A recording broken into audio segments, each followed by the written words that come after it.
안녕하세요. 네, 오늘은 창세기 10장 말씀으로 은혜 나누도록 하겠습니다. 오늘 말씀 본문은 창세기 10장 1절에서 32절입니다. 이 본문으로 영웅이 아니어도 라는 제목으로 말씀 나누겠습니다. 창세기 9장에서는 노아가 세 아들에 대한 축복과 저주를 합니다. 노아는 자신의 허물을 덮어주지 않고 형제들에게 떠벌린 함을 저주했습니다. 반면에 자신의 허물을 덮어준 셈과 야벳을 축복했지요. 이는 단지 개인의 축복과 저주 정도가 아니고 하나님의 예언이었던 것입니다. 그 후 오늘 10장에 보면 이 세 아들의 족보가 나옵니다. 그런데 특이한 부분이 있습니다. 야벳의 후손은 2절에서 5절이고 셈은 21절에서 31절인데 함의 자손은 6절에서 20절로 가장 많은 분량을 할애하고 있다는 것입니다. 함의 자손이 차지한 땅은 바벨론과 가나안을 다 포함한 땅이었습니다. 야벳은 유럽 쪽으로, 셈은 산 쪽으로 밀려났습니다. 저주를 받은 함의 후손이 가장 강대진 것입니다. 더욱이 8절 9절에 보면 니므롯이란 인물을 소개하고 있습니다. 말씀 보겠습니다. 구스는 또 니므롯을 낳았다. 니므롯은 세상에 처음 나타난 장사이다. 그는 주님께서 보시기에도 힘이 센 사냥꾼이었다. 그래서 주님께서 보시기에 힘이 센 니므롯 같은 사냥꾼이라는 속담까지 생겼다. 니므롯은 세상에 처음 나타난 장사라고 소개하고 있습니다. 9절 말씀에 힘이 센 사냥꾼이라고 또한 소개하고 있습니다. 소위 니므롯은 영웅 호굴이라는 거죠. 그런데 이 니므롯이 누구의 후손입니까? 바로 저주받은 함의 자손입니다. 축복받은 두 아들의 후손은 변두리로 밀려나고 저주받은 함의 후손이 강변 땅을 차지하고 또한 영웅도 배출하게 되는 것을 보여주고 있습니다.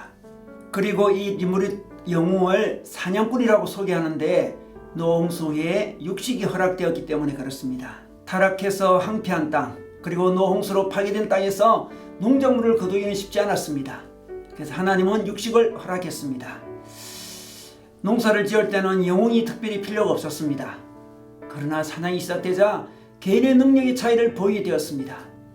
니므롯은 사냥에 탁월한 사냥꾼이었던 것이죠. 다른 사람은 하루 종일 들과 산으로 쫓아다녀도 겨우 토끼 한 마리, 꽁 한두 마리 잡아오는데 니므롯은 나갔다 하면 사슴, 노루, 멧돼지 등을 많이 잡아오는 것이었습니다. 그래서 당대 유명한 영웅 호굴이 된 것입니다. 동네 사람이 다 그를 좋아했을 것입니다. 가장 인기 좋은 신랑감이었을 것입니다.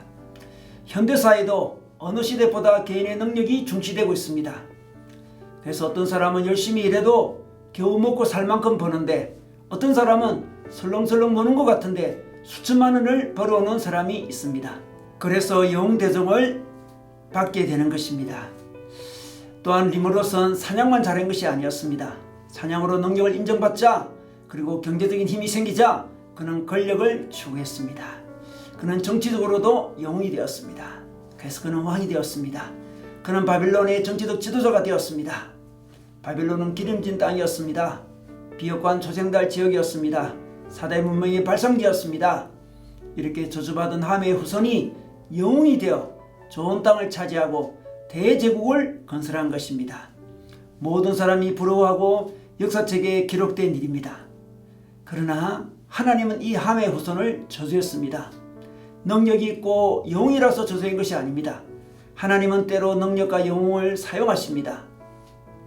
함의 후손의 정신이 인본주의였기 때문에 하나님이랑 경외심이 없었기 때문에 하나님은 저주했습니다.